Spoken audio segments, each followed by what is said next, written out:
Kate has been putting the Queen and duty before self over the past few years by choosing to spend Christmas Eve and Christmas Day at Sandringham with Her Majesty rather than her parents, according to royal expert Katie Nicholl.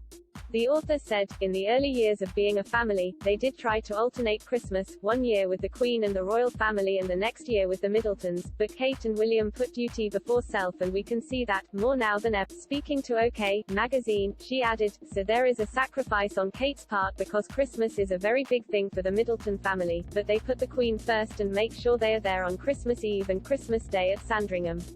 The Duke and Duchess of Cambridge have spent most Christmases in Norfolk with the royal family since their nuptials in April 2011. Since receiving her title of Duchess, Kate only spent Christmas with the Middletons in Berkshire in 2012, when she was pregnant with Prince George, and 201. The only Christmas they have not celebrated with the Queen over the past 5 years has been the last, due to the COVID restrictions in place. Last year the Queen announced in early December she had decided against hosting her family at Sandringham House.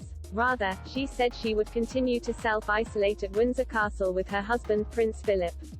This year, however, a source has claimed Her Majesty has informed her loved ones she is looking forward to hosting them at Sandringham House. This comes in the wake of a health scare that prompted the royal doctors to advise the Queen on October 20 to only carry out light duties for the time being. The source told the Mirror, the Queen has told everyone she is feeling far better of late and is very much looking forward to welcoming them for Christmas. Like many other families, this will be the first time Her Majesty can gather with her extended family after being kept apart for so long due to the coronavirus pandemic. The Mirror also reported the Queen is determined to attend the Christmas Day service alongside her family at St. Mary Magdalene Church in Norfolk. This Christmas will be particularly poignant for the Queen, as it will be the first she spent without her late husband in more than 7 decades. The Christmas period at Sandringham House is believed to be regulated by a series of traditions which have been followed since the royals first gathered there in 1988. The celebrations are said to begin on Christmas Eve at p.m., when the family gathers for an afternoon tea.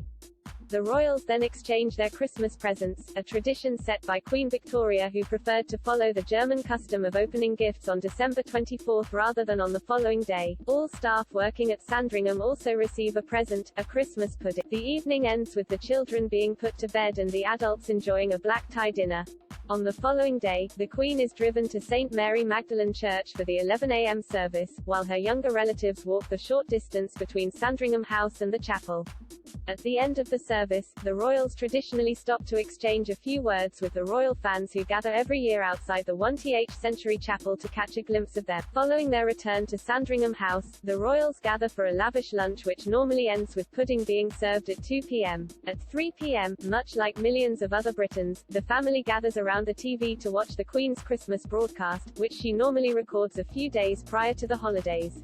The day of celebrations ends with the royals reportedly coming together for a game of charades.